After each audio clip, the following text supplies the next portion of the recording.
Welcome to Popternative, where we dive into topical discussions from the worlds of pop culture, social media, and sports.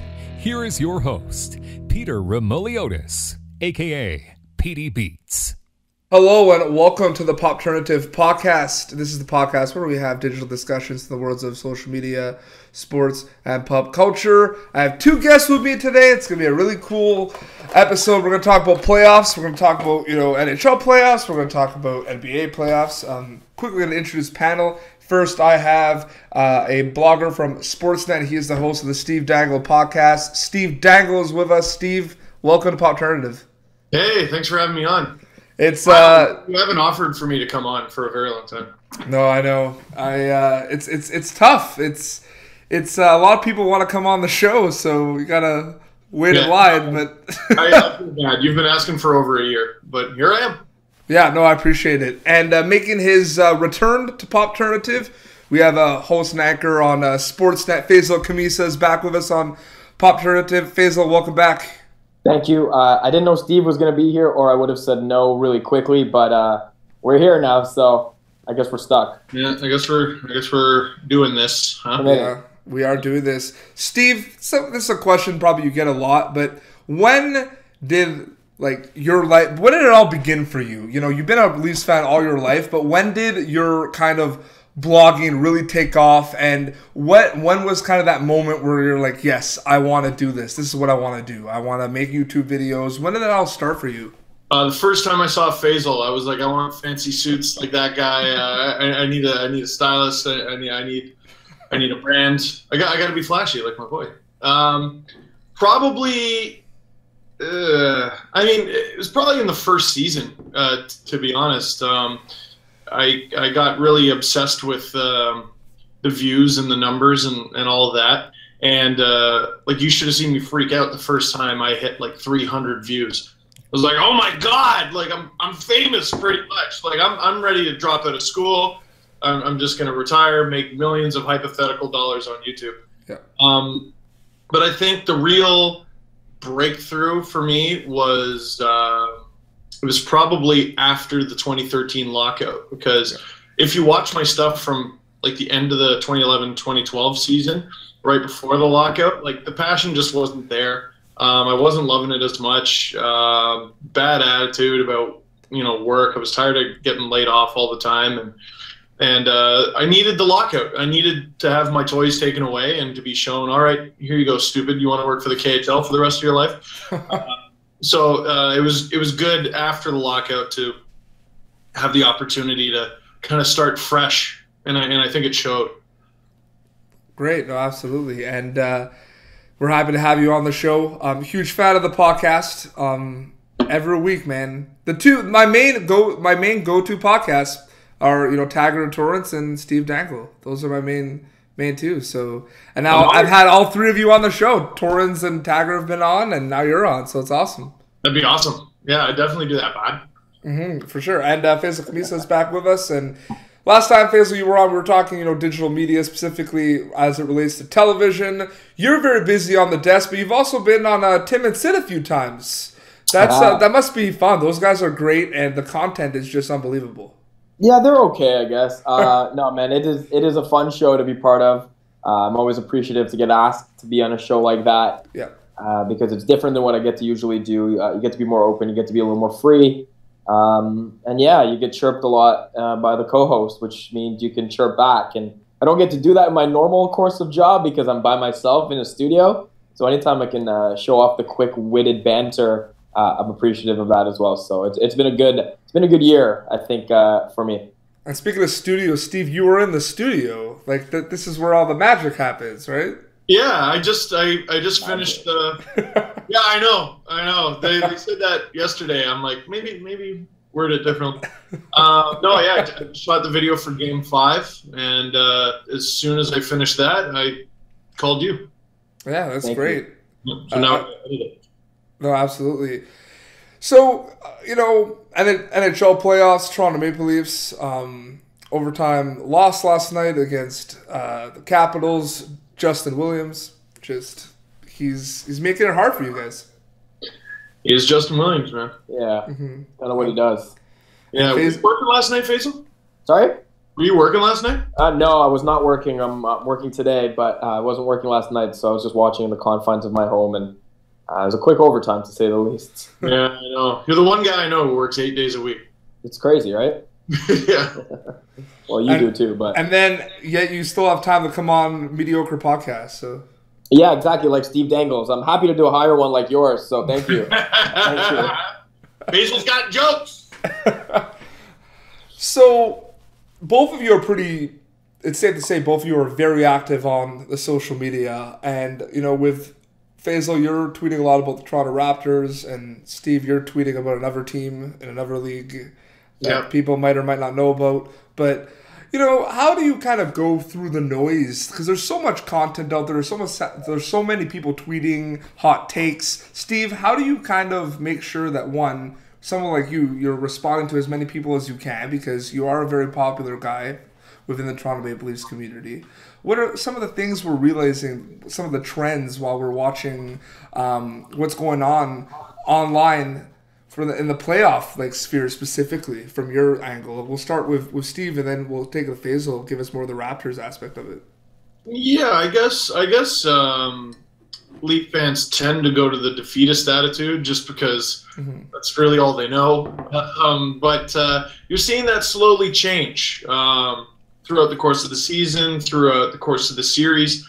It's just been a constant process of them coming to the realization that, hey, we can do this. And I got to say, it's been mostly civilized up to this point. That's kind of why I wanted the Capitals in the first round, to be honest, because they got a pretty friendly fan base from what I've seen. I'm friendly with Russian Machine Never Breaks and the guys over there.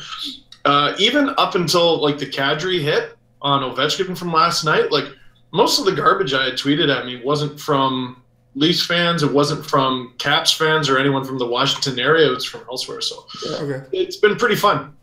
Absolutely. Faisal, big loss, the Raptors against the Bucks, and that's a whole different fan base, but at the same time, kind of the same different concepts. You have the passionate Raptors fans, but there's so much content to kind of go through.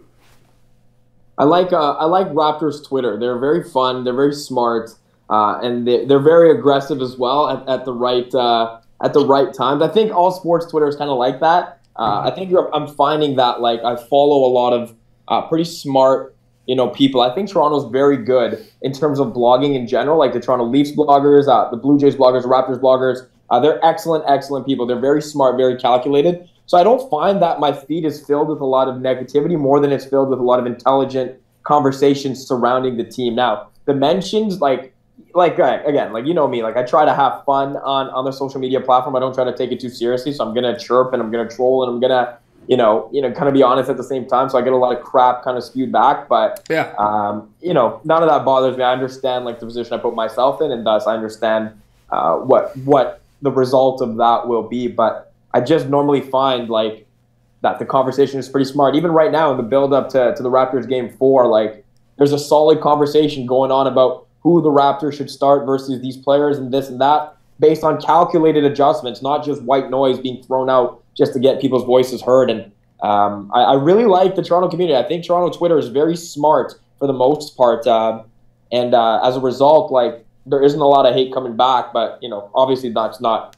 a completely perfect statement, because everyone's going to hate no matter what. But it is kind of what it is. I've turned off mentions on my phone. Dangle, I don't know if you do that too, but I don't care anymore. So if I see it in my timeline, I'll kind of deal with it. But I don't respond nearly to as many people as Dangle does. I guess I don't really need to. But it got to a point where the hate was just getting kind of ridiculous for no reason. So I just turned off the mentions on my phone, and I don't really care anymore. That's one thing I noticed of you, Steve. You are really responsive to a lot of people. Sometimes when it's negative, you will still respond. Yeah, I try to reward that behavior less. There's some where if I think it's a popular opinion that is wrong, I'll tend to maybe shed some light on it and be like, okay, I know a lot of you think this. Here's why I think it's wrong. Yeah. I think I'm doing a better job of annoying the blatantly ridiculous, but I mean, not everything is worth your time. No. Not everything is worth your attention or any real estate in your brain. I don't turn off my mentions, Faisal, but I definitely need to put the phone down. Yeah. No, it can be a little much at times, right? To be overwhelmed by all that, and like when it's not going well and people are getting mean, it feels like it's more noticeable. And at least for me, I just don't want to be putting myself in that frame of mind. Like, again, I don't mind the people that disagree with the opinion. I don't mind the people that think I'm just being an idiot. But when you get personal, when you get attacked, when you get racist, like, I don't really care. So I don't want to subject myself to even seeing that anymore. No, fair enough. But yeah, I actually have a question for both of you. It's a specific question that I ask a lot on the show, and you can either answer it from like personal, like, you know, Steve Dangle, the podcaster, or Faizal Khamisa, the host, or just like for bloggers in general or for sports broadcasters in general. But what are some of the biggest misconceptions from Steve, from your perspective about what you do? You know, what are some of the biggest misconceptions that, you know, that people would think about your, you know, whether the amount of hours you put into work, or, you know, the process of it? Like, someone will say something like, oh, it must be like this, and you're like, no, it's actually like this, or it's not like that at all. Or for you, Faisal, you know what I mean? Like, sports broadcasters, right? There's a lot of things. People joke around, like, what are some of the misconceptions? Well, the misconception is people actually think we don't wear pants. Some of them actually believe that. Because you don't see pants, like some of that type of stuff. Like, you can answer it kind of like as like from you personally, a misconception about yourself. Like, people might say, you know, biggest misconception for Faisal is that he spends a lot of time on his hair. It's probably naturally beautiful, you know. Just took 3 Oh my god! Man. Look at that. Thanks, guys. Here you go. Yeah, I'll take it. Well, at least from my perspective, one of the big misconceptions about being a sports broadcaster is that everybody seems to think you always want to talk about sports.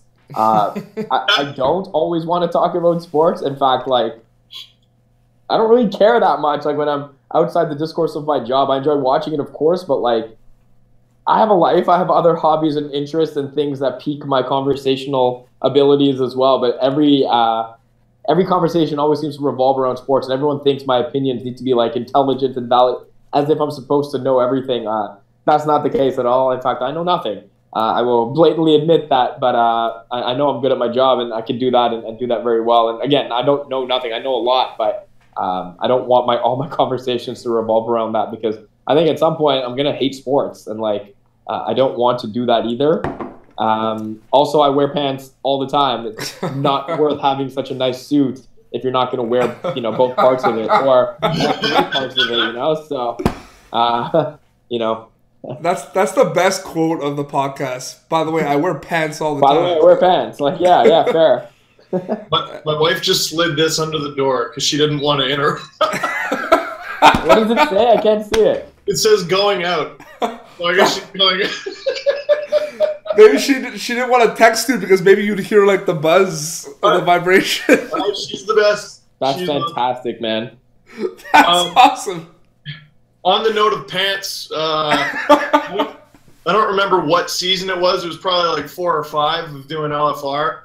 The majority of the videos, no pants. I stood up very seldomly that season. And Faisal, I'm with you on the constantly talking about sports thing. Yeah. There was one occasion in particular, and I'm glad it happened this early on. I was working at Leafs TV. I think I had just gotten off from a shift there. The Leafs were like 29th that season. They were really bad. And I met a friend's boyfriend or whatever that night for the first time. And all he knew about me was I worked at Leafs TV. So he's just like, so the Leafs. And he just tries to start the conversation. And I was just like, you know what, man? I've been talking about how shitty the Leafs are all day long. I don't need to be... And he never liked me after that. That was the first time I met him, and I still see him sometimes, and I still feel the vibe. I'm like, this guy still doesn't like me from like 2009 or 2010.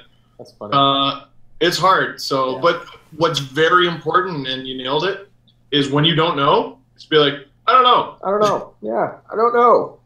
And leave it at that. You don't need to expand on I don't know. Mm-mm. It's like there's a pressure, like there's this like pressure that came out of nowhere where people like assume that you will always have an answer for something. Yeah. Yeah, or like they think there's all these crazy secrets that for some reason I know and I'm holding on to. You must know this. I'm like, I have no idea, man. I don't know who the Blue Jays are going to sign, man. I have no clue. Yeah, like the rumors, the terrible FNUF loophole rumors from a couple years ago. Everyone's like, so what really? And I'm like, man, I don't know. I don't know that. If I did, I wouldn't tell you. Like, it's none of my business. I asked James Duffy the same question, and obviously this does not apply to Steve Dangle, but he's like, one of the biggest misconceptions is that when we're reporting that we're a fan of a certain team. Yeah, I mean, which is why, like, there was a time where I tried to shed the Leafs fan thing. Yeah. Really, obviously, and I was like, no, I'm more of a fan of hockey. And the moment I started having more fun with all of this was when I was honest and just got ridiculous. I'm a Leafs fan. Look at me. Yeah. This is what I do, man. No, that's exactly it. And I think you both gave good answers. And about 4 or 5 minutes left. Steve, it's amazing how far how amazing in general. Sorry, I'm losing my train of thought here. I'm sorry. It's been a long day. Captivated by Steve. I get it. That's good. No, but I'm saying you've come a long way with the Steve Dangles podcast, right? Like you've been doing it for a good amount of time. The content just seems to be getting stronger. The guests that you have on are amazing. So, no, there's some good content there, and what I like that you'll talk about the sport, but then there's also like on Popternative the kind of behind the scenes aspect of it. You have guests talk about social media sometimes, and I love it. And is that something that you want to do more and more? Kind of not just make it just like a sports talk show, talk about other things as well, like within the sports realm, but not just about like talking about just the highlights or the plays and stuff like that, but kind of the behind the scenes, the kind of like what we do here. Yeah, I mean, we remember sports for the moments, obviously, and the exciting goals and exciting saves and exciting baskets, et cetera, et cetera. But I think what really makes us fall in love with the thing is getting to know people and, relatability and inspiring stories and stuff like that. So that's what I prefer to do. And that's actually why I usually prefer to have guests on during the summer, because there's less to talk about in terms of news. I would rather talk about them. Like, I want to know their story. Faizal came on and just captivated the entire room. And well, I was gonna say, like, I don't think there's a point still where I've gotten more comments or tweets at me than after your podcast, because a lot of people didn't know my story, and your reach is very big, and it got me a lot of new quote unquote fans, or people that followed along simply because of everything I'd gone through. So I don't think we talked a lot about sports at all. We talked about political discourse. We talked about my story. We talked a lot about being a minority in this day and age and stuff. And I think it was a refreshingly different conversation than what you're kind of used to hearing. And I mean, you're great at your job, but it's not like they were like, man, I really love his delivery. Like, like your story, right? But there's so many. Like, and it's not, I mean, they're great, and I listen to them, but there are so many, like, sports talk shows where they just talk about the game. Yeah. And that's fine, but I want, like, a behind the scenes. I want them to talk about things that I won't get anywhere else. Like, I just had an actor who's on The Walking Dead, and he just told me a story about how, do you watch that show, Steve? I've heard of it, yes. But anyway, he was telling me, he's like, I did 5 episodes of Walking Dead, and then like I got like 10,000 followers 2 days later. He's like, I did 5 episodes. I mean, that's a lot of episodes. That's 5 more than most people do. Yeah, exactly. I was gonna say. Oh my god.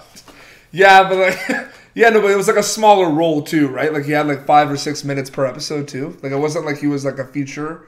Did you get eaten? You know what I'm saying. You know what I'm saying. But No, it's important. And like Faizal, we've spoke about this. Like your story is unbelievable, man, and you're an amazing guy, and it's unbelievable that you're the story you have and what you've overcome. Like it's fantastic, and you're really good at what you do, and you could tell, both of you, you could tell you love what you do. And I always say, do it with passion or don't do it at all. That's what I always say. Thanks, man. Yeah. Mm-hmm. Absolutely. I mean, you can do whatever you want in this life. Why do something that bores you? Yeah, just go have fun, man. Like, could have been business and psychology and been bored for the rest of my life, or could have taken a step to be proactive and be happy. And I'm glad I did. I know, Steve, you're probably happy with your decision now as well. Yeah. No kidding, eh? A lot of luck. I got a lot of good bounces. Yeah, you need that sometimes, but I think a lot of that comes with working hard and dedicating yourself to doing something and doing it well, you know, because you don't get the bounces unless you're good. Nobody notices you unless you're good at what you do, right? And I think you get good by practicing and continuously believing in yourself. And I know for you, man, again, like early stuff to now, like the difference is astronomical. No, absolutely. You are. It might sound cheesy, but you are an inspiration to a lot of people, dude. Steve, like seriously, with what you've done with your podcast and your blog. Come on, it's been amazing. No, you know. I said this to you at the end at the World Cup, and you were like, "Stop it." And I was like, "I mean it." Well, it was mostly because Carey Price was right there, and we had something to do. So. No, but it was when you were leaving. I'm like, "You're really good at what you do." You're like, "Stop." And I'm like, Stop it. Dude, you didn't even think, man. Absolutely. All right, so we'll wrap up. Faizal, thanks a lot for coming on. I know you got a jet, but any closing remarks quickly? No, man. Just same thing with you, man. Like, you keep hustling, keep working hard, and think you'll eventually be rewarded for the hard work you put in. Dangle, I gotta ask if you signed any jerseys at Maple Leaf Square. I saw people tweeting you to sign their jersey, and I'm like, look, I love Dangle. I think he's great. He could sign my face, but like a jersey, I feel like that's a lot, you know? I will just say for the record, I hate it. I hate it. It's dumb. It's dumb, frankly. I never played for that damn team. No. You are, like, I mean, like, if you get Sergei Berezin to sign a jersey, I mean, nothing will change the fact that Sergei Berezin played for the Toronto Maple Leafs. You might stop liking my YouTube videos next week, next month, next year. I don't know, but at some point you're going to be like, I'm sick of this YouTuber. And you're still going to have this ink. What's the matter with you? Who's more popular, you or Dark Guy? Oh, Dark Guy. I say you. I don't know. I say you. No, Dark Guy. I mean, I brought Wendell Clark on stage. Sorry? Yeah. I said, let's see in a year. But yeah, go ahead. We'll see. But I brought Wendell Clark on stage at the tailgate, and everyone went, Wendell! They went crazy for him. Dark Guy? They just all lost their mind. The love was on another level. Man. But he's gonna soak all of it in right now, right? Because it's like Tony X Soul City. It's kind of like the quote unquote 15 minutes of fame type thing, right? I mean, he's doing good. He's doing well, and he's handling it well, I think, as well. No, he is. He's a great guy. James Duffy just interviewed him on TSN and said that he was like a really good guy, and it was funny because they weren't sure what kind of guy he was going to be. They weren't sure. They didn't know much about this guy. They just knew he was a fan. And he's like, wow, you're like a really nice guy. A lot of James Duffy drops on this Sportsnet podcast over here, right? That's true, but I literally just taped with him 2 days ago. So I'm kidding. I'm not kidding. I'm kidding. Are we wrapping up? I have to go talk to my friend Matt Damon in the other room. Hey, Ben Affleck, are you here? Yeah, no, Matt's with Steve. I'll see you soon. Yeah. They're just so fresh. But Coldplay. Steve, one second, man. Drake, chill, Drake. Bro, relax, man. Riri, it's so. Don't make me go get my Instagram famous dog. He's just upstairs. All right, that's he has more, thing. And he has more. He has more Instagram followers than both you combined. Yeah, whatever, man. I'm chilling with Kyle and Damar at my house right now, bro. We're just chilling here before Game 4. Don't worry about it, man. Don't worry about it. All right. Steve, thanks a lot for coming on, the man. Seriously, where could we listen to the Steve Dangle podcast for people that haven't checked it out thoroughly? Like, we're like SoundCloud, iTunes. Like, where can we listen to it? Yeah, we're on like everything. I think we're on Google Play now as well as iTunes and SoundCloud, Pod, Stitcher. Hey, tweet me at Steve_Dangle just to say hi or to let me know something that we're not on, and then we'll try to get on that. Perfect. And you will sign any Leafs jerseys. Got it. No grudging. Right, like, just know that while I'm doing it, I'm hitting it. So, okay. let me sign something else. Awesome. Well, Faizal, thanks a lot. Steve, thanks a lot. Thank you all for watching this episode of Pop Alternative. You can catch previous episodes on our YouTube page, our SoundCloud, or iTunes. You can like us on Facebook, follow us on Twitter. We hope the Leafs and the Raptors, for the sake of my guests, could get some big wins in the next couple of days. But we'll see. Thank you all. We hope you enjoyed this interview. Thank you for tuning in to Pop Alternative. Make sure to check out our past episodes of Pop Alternative on YouTube. Be sure to like Pop Alternative on Facebook and follow us on Twitter.